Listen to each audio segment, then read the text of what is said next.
Hello everyone, সম্বন্ধ চ্যাপ্টারের আরও একটি ক্লাসে তোমাদের সবাইকে স্বাগত।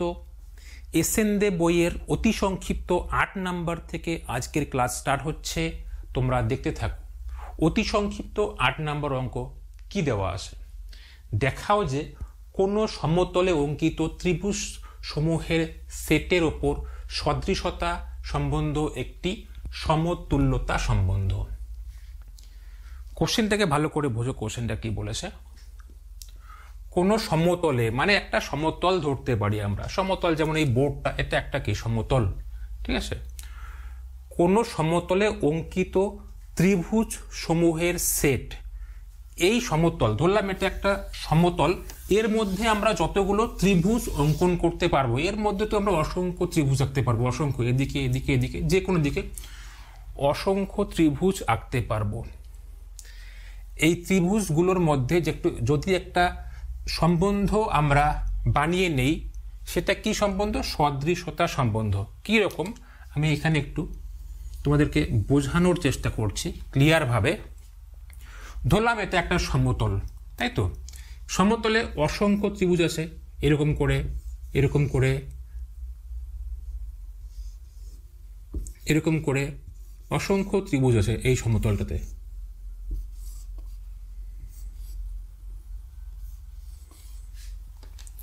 এরকম আরো অসংখ্য ত্রিভুজ আছে। সদৃশতা, সদৃশতা মানে এখানে দুটো ত্রিভুজ আমরা চুজ করছি, ঠিক আছে। এই দুটো ধরলাম, এই দুটো ত্রিভুজ সদৃশ আছে। তাহলে এই দুটো ত্রিভুজ আমরা যদি নাম দেই, একটা ডেল্টা 1 আর একটা হচ্ছে ডেল্টা 2। এই ত্রিভুজটার নাম দিলাম ডেল্টা 1 ত্রিভুজ, এই ত্রিভুজটার নাম দিলাম ডেল্টা 2 ত্রিভুজ। তাহলে আর একটা সম্বন্ধ যদি আমরা ধরি, আর একটা সম্বন্ধ, তাহলে আর সম্বন্ধের মধ্যে যে মানে ক্রমিত জোড় থাকবে না, ক্রমিত জোড়, সেই ক্রমিত জোড়টা হবে ডেল্টা 1 কমা ডেল্টা 2। কেন? তার কারণ এখানে ডেল্টা 1 আর ডেল্টা 2টাকে সদৃশ, যেখানে ডেল্টা 1 ও ডেল্টা 2 হচ্ছে সদৃশ, ঠিক আছে। তাহলে আমরা এবার লিখবো এখানে কি এই সম্বন্ধের মধ্যে কোনগুলো ত্রিভুজ আছে, মানে কোনগুলো ক্রমিত জোড় থাকবে, যে দুটো ত্রিভুজ মিলে সদৃশ হবে সেই দুটো ত্রিভুজের ক্রমিত জোড়গুলো সম্বন্ধের মধ্যে থাকবে। এখানে এবার মনে করো এই দুটো ত্রিভুজ সদৃশ, তাহলে এই দুটো ত্রিভুজ মিলে যে ক্রমিত জোড়টা গঠন হবে সেটাও এখানে থাকবে। তো আমরা এখানে ধরে নেব অ্যান্সার কি হবে, আমরা ধরে নেব সম্বন্ধ। কোশ্চেনে সম্বন্ধ নাম দেওয়া নেই, আমরা সম্বন্ধর নামটা ধরবো আর। মনে করি সমতলটিতে অঙ্কিত ত্রিভুজ সমূহের মধ্যে সম্বন্ধটি হলো,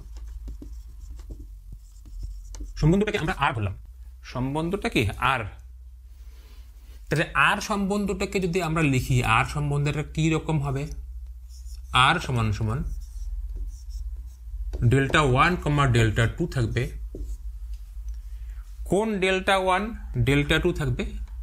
যেখানে ডেল্টা 1 আর ডেল্টা 2 হচ্ছে সদৃশ, তাই না। ডেল্টা 1 যেখানে ডেল্টা 1 ও ডেল্টা 2 সদৃশ। দেখো আমাদের কি দেখাতে হবে? সমতুল্যতা সম্বন্ধ। সমতুল্যতা তার মানে আমাদের তিন রকম সম্বন্ধ দেখাতে হবে। কি কি সম্বন্ধ?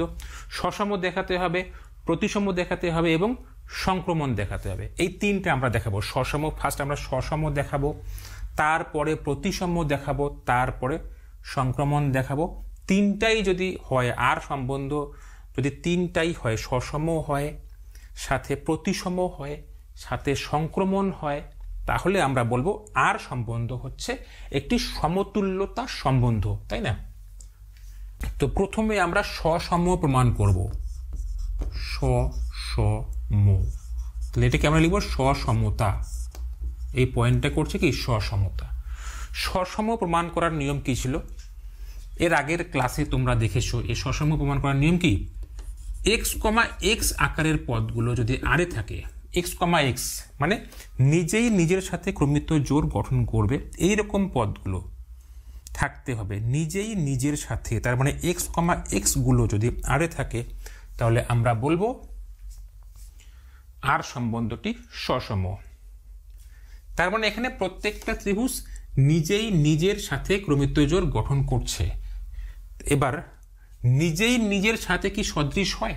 আমরা কি বলতে পারি যে ডেল্টা ওয়ান ও ডেল্টা ওয়ান সদৃশ? ডেল্টা ওয়ান ও ডেল্টা ওয়ান সদৃশ, হ্যাঁ আমরা বলতেই পারবো যে ডেল্টা ওয়ান ও ডেল্টা ওয়ান সদৃশ, যেখানে একটা কাজ করি এখানে আমরা, কাজটা কি, আমরা ত্রিভুজের সেটটাকে টি ধরে নেই, না হলে আমাদের লিখতে প্রবলেম হবে একটু। ডেল্টা ওয়ান বিলংস টু টি, উপরে সেটাকে লিখে নিচ্ছি, তোমরা লিখে নেবে। ধরি সমতলে অঙ্কিত ত্রিভুজ সমূহের সেট টি। তার মানে এখানে এই সমতলে যতগুলো ত্রিভুজ আছে সবগুলোকে মিলে একটা সেট বানালাম, এই সেটটার নাম দিলাম টি। এই ডেল্টা ওয়ান ত্রিভুজটা এই টি সেটটার মধ্যে আসে, এটা হচ্ছে সম্পূর্ণটা একটা সেট ধরলাম, এই সম্পূর্ণটা ডেল্টা ওয়ান ত্রিভুজটা এই টি সেটের মধ্যে আসে, তার জন্য বললাম ডেল্টা ওয়ান বিলংস টু টি। এবার দেখো ডেল্টা ওয়ান ও ডেল্টা ওয়ান সদৃশ, এখানে ডেল্টা ওয়ান ডেল্টা টু যদি সদৃশ হয় তাহলে আর এর মধ্যে কে থাকে? Delta one comma delta two. আর এর মধ্যে delta one comma delta two থাকে। কোন delta one comma delta two থাকে? যেই ডেল্টা ওয়ান আর ডেল্টা টু সদৃশ হয়। তো আমরা দেখতে পাচ্ছি ডেল্টা ওয়ান আর ডেল্টা ওয়ানও তো সদৃশ, তাহলে তো বলতেই পারি সুতরাং delta one comma delta one এটা বিলংস টু আর, বলতে পারছি তো নাকি? Delta one comma delta one কখন বিলংস টু আর হবে? যখন সদৃশ হবে, সংজ্ঞাতে দেওয়া আছে যখন সদৃশ হবে তখন বিলংস টু আর হবে। তো ডেল্টা ওয়ান আর ডেল্টা ওয়ান সদৃশ, তার মানে delta one belongs to R. সুতরাং অর্থাৎ কি লিখব? আর সম্বন্ধটি সসম। এরপরে আমরা প্রতিসম প্রমাণ করব, প্রতিসম, ঠিক আছে? তো এই পয়েন্টটাকে আমরা লিখব প্রতিসাম্য, পয়েন্টটাকে লিখব প্রতিসাম্য। প্রতিসম আমরা কেমন করে প্রমাণ করতে পারি? প্রতিসম প্রমাণ করতে পারি যদি এক্স কমা ওয়াই আরে থাকে, এক্স কমা ওয়াই ক্রমিত জোড় আরে থাকবে, থাকার সাথে সাথে ওয়াই কমা এক্স ক্রমিত জোড়টাকেও আরে থাকতে হবে। এক্স কমা সব এক্স কমা ওয়াই এর জন্য ওয়াই কমা এক্সটাকেও আরে থাকতে হবে, তবে আর কে বলবো আমরা প্রতিসম। তাহলে এটাকে এখানে দুটো আলাদা আলাদা পথ ধরতে হচ্ছে, তার মানে আমরা এখানে দুটো আলাদা আলাদা ত্রিভুজ ধরবো, ডেল্টা ওয়ান ডেল্টা টু ত্রিভুজই ধরবো আমরা। ধরি দুটো ত্রিভুজ ডেল্টা ওয়ান ও delta two belongs to T, মানে টি যে সেটটা আসে এই সেটটা ত্রিভুজের সেটটা, এই ত্রিভুজের সেটটার যে কোনো দুটো ত্রিভুজ ধরলাম, সেই ত্রিভুজ দুটো কি ডেল্টা ওয়ান ও ডেল্টা টু, তার সাথে এমন করে ধরলাম ডেল্টা ওয়ান ডেল্টা টু এর সাথে সদৃশ। লিখব এমন যে, মানে সাজ দ্যাট, এমন যে মানে সাজ দ্যাট, এমন যে delta one comma delta two belongs to R. এটাকে আমরা ধরবো যে delta one delta two belongs to আরে আসে। আমরা একটা সাইডকে ধরলাম, এই যে একটা side X comma Y belongs to R, এটাকে আমরা ধরলাম, ধরে আমরা প্রমাণ করব Y comma X belongs to R, ঠিক আছে? তো আমরা এখানে ধরলাম delta one comma delta two belongs to R, এটা ধরলাম।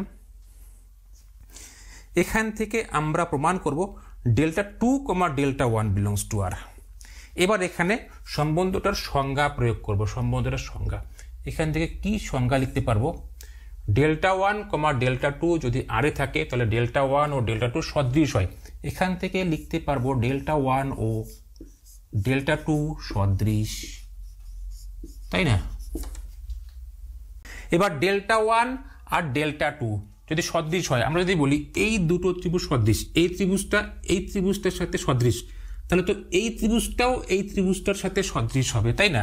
তো এখানে ডেল্টা ওয়ান ডেল্টা টু এর সাথে সদৃশ, এখান থেকে তো আমরা লিখতে পারবো ডেল্টা টুটাও তো ডেল্টা ওয়ানের সাথে সদৃশ হবে, ডেল্টা টুটাও ডেল্টা ওয়ানের সাথে সদৃশ হবে। তো ডেল্টা টু এবার হচ্ছে উল্টে গেল, ডেল্টা টু ও ডেল্টা ওয়ান সদৃশ। তো যখন যেহেতু উল্টে গেল, তাহলে আমরা এখান থেকে বলতে পারি যে ডেল্টা টু ও ডেল্টা ওয়ান সদৃশ, তার মানে delta two comma delta one belongs to R. সুতরাং এখানে সাইডে লিখছি, সুতরাং delta two comma delta one belongs to R হবে, delta two comma delta one belongs to R হবে। আমরা ধরলাম কি delta one comma delta two belongs to R, আসলো কি delta two comma delta one belongs to R. এখান থেকে লিখতে পারছি অর্থাৎ আর সম্বন্ধটি কি প্রতিসম, তাই না, প্রতিসম। এরপরে আমরা সংক্রমণ প্রমাণ করব, ঠিক আছে, এরপরে আমরা সংক্রমণ প্রমাণ করব, সংক্রমণ, ঠিক আছে। তো সংক্রমণ যখন প্রমাণ করব, এই পয়েন্টটাকে আমরা লিখব সংক্রমিতা, সংক্রমিতা, কি লিখব সংক্রমিতা, তাই না। সংক্রমণ প্রমাণ করার নিয়ম কি ছিল? সংক্রমণ প্রমাণ করার নিয়ম ছিল আমাদেরকে তিনটা পথ ধরতে হবে, তিনটা পথ, এক্স ওয়াই জেড, সেটটার উপরে আমাদেরকে তিনটা পথ ধরতে হবে, এক্স ওয়াই জেড, ঠিক আছে। যে সেটটা দেওয়া থাকবে সেই সেটটার উপরে, তারপরে X comma Y belongs to R ও Y comma Z belongs to R, এই দুটো ধরবো, মানে এই দুটো হবে। এই দুটো হওয়ার পরে যদি X comma Z belongs to R হয়, X comma Z belongs to R হয়, তাই না। এটা ওয়াই দিয়ে শেষ, এটা ওয়াই দিয়ে শুরু, ওয়াই দুটোকে বাদ দিলাম, এটা এক্স থাকবে পরে আর জেড থাকবে পরে। এক্স আর জেড নিয়ে যে ক্রমিত জোড়টা তৈরি হবে সেটা যদি আরে থাকে, তাহলে আমরা আর কে বলবো সংক্রমণ। আমরা এখানে অঙ্কতে কি করব, আমরা ধরে নেব এই দুটো ক্রমিত জোড় আরে আসে, ধরে আমরা প্রমাণ করব এই ক্রমিত জোড়টাও আরে আছে, ঠিক আছে। তাহলে এখানে প্রমাণ করছি, আমাদেরকে তিনটা পথ ধরতে হয়। তো এখানে তো আমরা যেহেতু ত্রিভুজ আছে সমতলে আমাদের, তাহলে আমরা তিনটা ত্রিভুজ ধরব, তিনটা ত্রিভুজ, ডেল্টা ওয়ান, ডেল্টা টু আর ডেল্টা থ্রি। ধরি delta one comma delta two comma delta three belongs to T, এই সেটটার নাম কি টি, টি ধরেছি সেটটা, তার জন্য delta one, delta two, delta three belongs to T ধরলাম। মানে এখান থেকে তিনটা ত্রিভুজ আমরা চুজ করলাম, যে কোনো তিনটা ত্রিভুজ এমনভাবে চুজ করলাম, এই তিনটা ত্রিভুজ যে আমরা চুজ করলাম এমনভাবে চুজ করলাম যেন ডেল্টা ওয়ান আর ডেল্টা টু সদৃশ হয় এবং ডেল্টা টু আর ডেল্টা থ্রি সদৃশ হয়। তাই লিখব এমন যে delta one comma delta two belongs to R, আর delta one comma delta two যদি সদৃশ হয়, তাহলে কি ডেল্টা ওয়ান ও ডেল্টা টু যদি সদৃশ হয়, delta one comma delta two আরে থাকে, সেটাই আমরা লিখলাম যে ডেল্টা ওয়ান ডেল্টা টু আরে আসে, তার মানেটাই হচ্ছে ডেল্টা ওয়ান ও ডেল্টা টু সদৃশ। এবং ধরলাম এবং delta two comma delta three belongs to R, X comma Y belongs to R এবং Y comma Z belongs to R, এই দুটো ধরবো, ধরে আমরা প্রমাণ করব X comma Z belongs to R. তাহলে এখান থেকে আমরা প্রমাণ করব delta one comma delta three belongs to R. এরপরে যদি সম্বন্ধর যেটা সংজ্ঞা দেওয়া আছে এখানে আমাদের, সেই সংজ্ঞাটা প্রয়োগ করি আমরা, তাহলে আমরা কি লিখতে পারবো এখানে delta one comma delta two belongs to R, তার মানে ডেল্টা ওয়ান ও ডেল্টা টু সদৃশ। এখান থেকে আমরা লিখতে পারছি delta one delta two belongs to R হওয়ার জন্য ডেল্টা ওয়ান ও ডেল্টা টু সদৃশ হবে, এবং এখান থেকে লিখতে পারছি delta two R delta three belongs to R দেওয়া আছে, বলতে পারবো ডেল্টা টু ও ডেল্টা থ্রি সদৃশ। ডেল্টা 1 ডেল্টা 2 এর সাথে সদৃশ, আবার ডেল্টা 2 ডেল্টা 3 এর সাথে সদৃশ। এখান থেকে কি বলা যাবে বলো দেখি, এখান থেকে কি বলা যাবে? ডেল্টা 1 ডেল্টা 2 এর সাথে সদৃশ, আবার ডেল্টা 2 ডেল্টা 3 এর সাথে সদৃশ। তাহলে অবশ্যই ডেল্টা 1 ডেল্টা 3 এর সাথে সদৃশ হবে। এই দূরত্ব থেকে আমরা কি বলতে পারবো? এই দুটো স্টেটমেন্ট থেকে আমরা বলতে পারবো ডেল্টা 1 আর ডেল্টা 3 সদৃশ হবে। কারো বুঝতে কোনো সমস্যা হচ্ছে? সমস্যা হলে তো বলতেও পারবে না।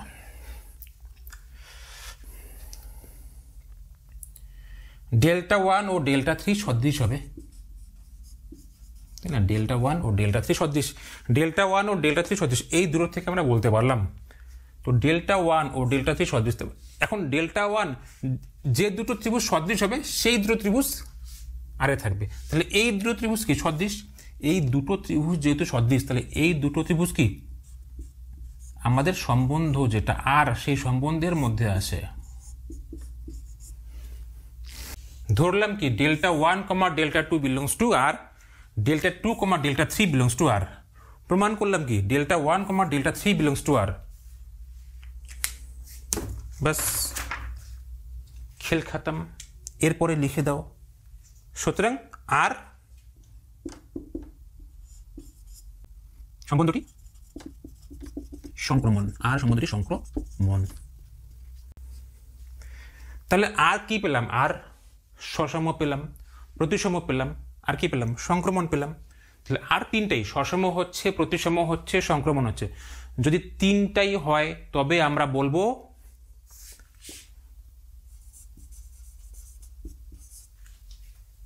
কি বলবো? সমতুল্যতা সম্বন্ধ। আর একটি সমতুল্যতা সম্বন্ধ। খতম। Question number 9। এ সেট দেওয়া আছে, এ বি সি। এ সেটের উপর একটি সম্বন্ধ আর এমনভাবে সংজ্ঞাত করো যাতে সম্বন্ধটি সসম কিংবা প্রতিসম বা সংক্রমণ না হয়। তার মানে আমাদেরকে বলেছে সম্বন্ধ বানাতে। এখানে কোশ্চেনে ওরা সম্বন্ধ বানিয়ে দেয়নি, বলছে এবার তোমরা সম্বন্ধ বানাও। কোশ্চেনে বলেছে, ঠিক আছে বানাও, সম্বন্ধ বানাও। কিন্তু যে কোনো সম্বন্ধ বানালে চলবে না। কি রকম সম্বন্ধ বানাতে হবে? যেটা সসম হবে না, প্রতিসম হবে না, আর সংক্রমণ হবে না, একটাও হবে না, এরকম সম্বন্ধ বানাতে বলেছে। ঠিক আছে,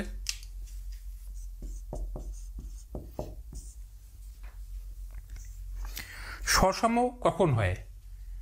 যখন প্রত্যেকটা পদের জন্য, এই সেটের উপরে যতগুলো পদ আসে, সেটের মধ্যে যতগুলো পদ আসে, প্রত্যেকটার জন্য এক্স কমা এক্স আকারের প্রত্যেকটাই সম্বন্ধের মধ্যে থাকতে হবে। প্রতিসম কখন হয়? যখন এক্স কমা ওয়াই আরে থাকার ফলে যদি ওয়াই কমা এক্সটাও আরে থাকে,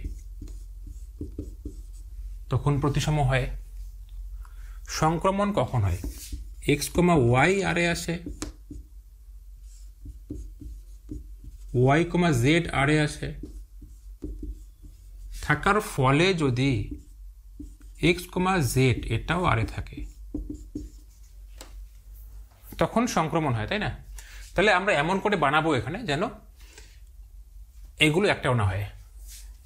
তাহলে সম্বন্ধটা এখানে বানিয়ে দিচ্ছি আমরা এখানে অনেক রকম ভাবে ক্রমিত জোড় নিয়ে বানাতে পারি। অনেক রকম সম্বন্ধ এখানে আসবে।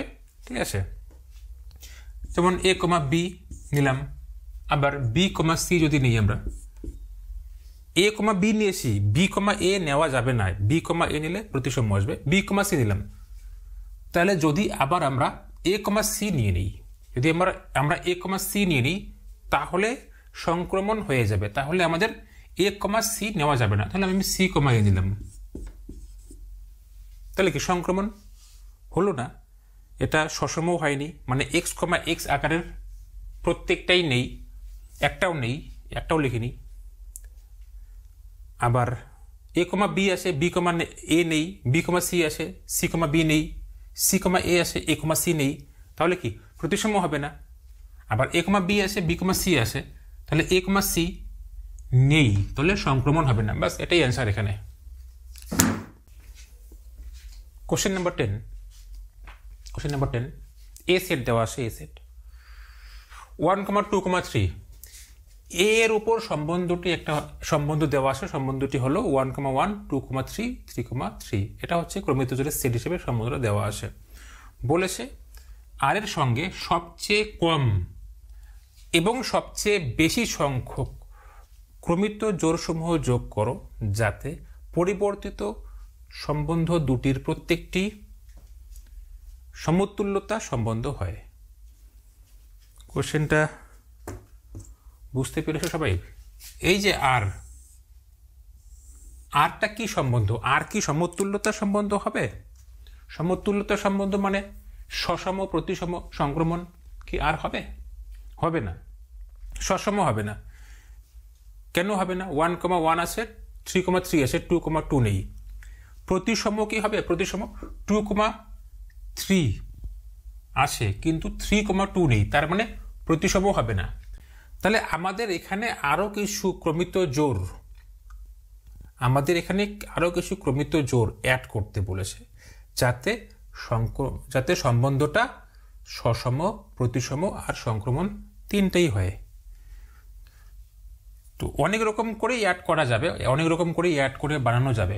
তো সবচেয়ে কম কতগুলো অ্যাড করতে হবে? ফার্স্ট বলেছে সবচেয়ে কম অ্যাড করতে হবে। তো নাম্বার 1 যদি আমরা অ্যান্সার করি, নাম্বার 1 সবচেয়ে কম আমরা অ্যাড করব এখানে ক্রমিত জোড়, ঠিক আছে? তাহলে এখানে তো 1,1 এটা তো আসেই, 2,2 লাগবে আমাদের, 2,2 লাগবে আর কি 3,3 লাগবে, 3,3 তো আসে আগের থেকে আসে। এবার কত? 2,3 ছিল আগের থেকে, 2,3 এটাকে আমরা 3,2 নিলাম। তাহলে 1,1 আসে, 2,2 আসে, 3,3 আসে, তাহলে সসম হলো। এবার 2,3 3,2 আসে, প্রতিসম হলো, ঠিক আছে? এবার যদি এই দুটো নিয়ে আমরা দেখি, 2,3 আসে, 3,2 আসে, 3 বাদ দিলাম, 2,2 থাকতে হবে, 2,2 এখানে আসে, ব্যাস। এবার আর কোন দিকে মিলছে? 2,2 আসে, এই দুটো 2,2 আসে, তাই না? 2,2 আসে, 2 আর 2 বাদ দিলাম, 2,3 থাকতে হবে, 2,3 তো এটাই, 2,3 তো আসেই। আরো কোন দিকে দেখা যায়?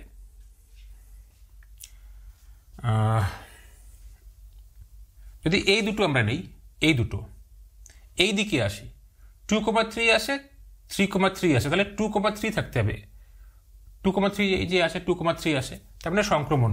তো এটা সংক্রমণ হলো। তাহলে আমরা এখানে কি অ্যাড করলাম? আমাদের এই ক্ষেত্রে আমাদের অ্যান্সার কত হবে? এই ক্ষেত্রে আমাদের অ্যান্সার হবে যে দুটোকে আমরা নতুন করে লিখলাম সেটা কত? 2,2 আর কত? 3,2। এই দুটো আমরা নতুন করে লিখলাম। 1 নাম্বার অ্যান্সার হয়ে গেল। এবার 2 নাম্বারে অ্যান্সার করছি আমরা এখানে। 2 নাম্বারে অ্যান্সার যখন করব, সবচেয়ে বেশি আমরা এবার সবচেয়ে বেশি সংখ্যক অ্যাড করব, যতগুলো খুশি অ্যাড করতে পারি, মানে সবচেয়ে বেশি সংখ্যক, যতগুলো খুশি না, কম করা যাবে না, সবচেয়ে বেশি। যদি আমি a ক্রস a সেটটাই লিখি, a ক্রস a সেটটা কত হবে? 1,1 হবে, 1,2 হবে, 1,3, 2,1, 2,2, 2,3, 3,1, 3,2, 3,3। এটা হচ্ছে কি a ক্রস a সেট, তাই না? a সেট যদি আমাদের 1,2,3 হয় তাহলে a ক্রস a সেট হবে এটা। a ক্রস a যে সেটটা আছে এটাকেও আমরা একটা সম্বন্ধ বলবো। এটা কি সার্বিক সম্বন্ধ বা ইউনিভার্সাল রিলেশন, এটাকে বলবো আমরা সার্বিক সম্বন্ধ বা ইউনিভার্সাল রিলেশন। কোনো সেটের উপর সার্বিক সম্বন্ধ সব সময়ই সমতুল্যতা সম্বন্ধ হয়। কোনো একটা সেটের উপর যেটা সার্বিক সম্বন্ধ হয় সেই সার্বিক সম্বন্ধটা সবসময় সমতুল্যতা সম্বন্ধ হবে। তাহলে এই সম্বন্ধটা একটা সমতুল্যতা সম্বন্ধ। এটা হচ্ছে সবচেয়ে বড় সেট। এই সেটের উপর যে সম্বন্ধগুলো তৈরি করা যাবে তাদের মধ্যে এই সম্বন্ধটা হচ্ছে সবচেয়ে বড় সম্বন্ধ। এর থেকে বড় সম্বন্ধ আর এই সেটের উপর তৈরি করা যাবে না। তার মানে এর থেকে বেশি ক্রমিত জোড়ার অ্যাড করা যাবে না। তাহলে আমরা কি কি অ্যাড করলাম? 1,1 আমরা যদি বলি যে কি ক্যাট করলাম, আগের থেকে আমাদের 1,1 ছিল, 2,3 ছিল, আর কত 3,3 ছিল। এই তিনটে বাদে বাকিগুলো আমরা নতুন করে লিখলাম। তাহলে এক্ষেত্রে অ্যান্সার কত হবে? এক্ষেত্রে আমাদের অ্যান্সার হবে 1,2, 1,3, 2,1, 2,2, 3,1, 3,2। এটা হচ্ছে আমাদের অ্যান্সার। আমরা এই ক্রমিত জোড়গুলো আমরা অ্যাড করলাম। 11 নাম্বার কোশ্চেন। এরপরে দেখাও যে সকল ত্রিভুজ সমূহের সেট এর উপর সংজ্ঞাত আর সম্বন্ধ কি দেওয়া আছে, T1, T2 such that T1 O T2 সদৃশ। আর এর মধ্যে কি আসে, ত্রিভুজ আসে। কোন ত্রিভুজগুলো আসে? যে ত্রিভুজগুলো সদৃশ। তাহলে দেখাতে বলেছে আর একটি সমতুল্যতা সম্বন্ধ। এই যে প্রথম পার্ট আছে, এরপরে আরো পার্ট আসে, ওই পার্টটাতে পরে যাচ্ছি আমরা। প্রথমের যে পার্টটুকু আসে, এইটুকু পর্যন্ত প্রথমে যে পার্ট আসে, এর আগে আমি 8 নাম্বার অঙ্কটা যেটা করেছিলাম, 8 number question number 8, question number 8, সেখানে সম্বন্ধটা লিখেছিলাম r equals to delta 1, delta 2 such that delta 1 O delta 2 সদৃশ। যেখানে delta 1, delta 2 হচ্ছে যে ত্রিভুজটা আসে, যে ত্রিভুজের সেটটা আসে, সেই সেটের অন্তর্গত হচ্ছে delta 1 ও delta 2। সেম করতে হবে এটার সাথে, সেম। শুধু এই অঙ্কটার জন্য এখানে delta 1, delta 2 লেখা যাবে না, T1 আর T2 লিখতে হবে। যেখানে delta 1, delta 2, delta 3 ছিল, তার জায়গাতে আমরা T1, T2, T3 লিখব। ঠিক আছে, তাহলে অঙ্কটা হয়ে যাবে। এখানে T1 ও T2, T1 ও T2 সদৃশ। তাহলে আমরা ওইটাই করব, শুধু T1, T2, আর যখন সংক্রমণ প্রমাণ করব তখন T1, T2, T3 ধরব। ঠিক আছে, তাহলে ফার্স্ট পার্টটা করাচ্ছি না, সেকেন্ড পার্টটা করাচ্ছি। সেকেন্ড পার্ট কি আসে দেখো, এখানে second part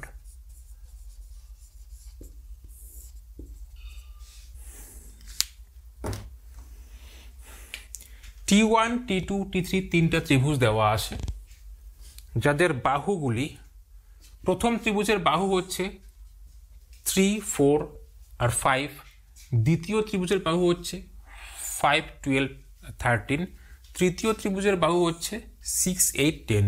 T1, T2, T3 মধ্যে কারা সম্বন্ধযুক্ত? তো এখানে আমরা দেখতে পাচ্ছি T1 এবং T3 ক্ষেত্রে 3, এই ত্রিভুজের মানে প্রথম T1 ত্রিভুজের 3, প্রথম যে বাহু আছে 3, আর T3 ত্রিভুজের প্রথম যে বাহু আছে 6 যদি অনুপাত করি, তারপরে দ্বিতীয় বাহু আর দ্বিতীয় বাহু কত আসে 4, কত আসে 8, আর তৃতীয় বাহু কত আসে, এখানে 5 আসে, এখানে 10 আসে, সবগুলো ইকুয়াল, তার মানে সমানুপাতি বলতে পারবো আমরা। T1 ও T3 ত্রিভুজ দুটির বাহুগুলি কি সমানুপাতি, তাই না? তার মানে T1 ও T3 ত্রিভুজ দুটি পরস্পর সদৃশ। লিখব কি, যেহেতু T1 ও T2 না T3, T1 ও T3 ত্রিভুজ দুটির বাহুগুলি সমানুপাতি। T1 ও T3 ত্রিভুজ দুটির বাহুগুলি সমানুপাতি, সুতরাং T1 ও T3 ত্রিভুজ দুটি সদৃশ, ত্রিভুজ দুটি সদৃশ। ঠিক আছে, অর্থাৎ এর পরের লাইনটা তোমরা লিখে নাও, অর্থাৎ T1 ও T3 ত্রিভুজ দুটি সম্বন্ধযুক্ত। ঠিক আছে, এখানে আমরা লিখতে পারি স্পষ্টতই, স্পষ্টতই। আমরা দেখতে পাচ্ছি, এটা স্পষ্টভাবে দেখতে পাচ্ছি, তার জন্য স্পষ্টতই, তাই না? এর লাস্ট লাইনটা লিখে নাও, অর্থাৎ T1 ও T3 ত্রিভুজ দুটি সম্বন্ধযুক্ত। এই ক্লাসটাকে আমি এখানে শেষ করছি, ক্লাস বড় হয়ে যাচ্ছে। ঠিক আছে, তো বড় করছি না, আমি এখানে শেষ করছি। আশা করি তোমরা সবাই আমার এই ক্লাসটা বুঝতে পেরেছো। এর পরের যে অঙ্কগুলো আসে সেগুলোর জন্য আমি নেক্সট ক্লাস করাবো, সেই ক্লাসটা তোমরা দেখবে।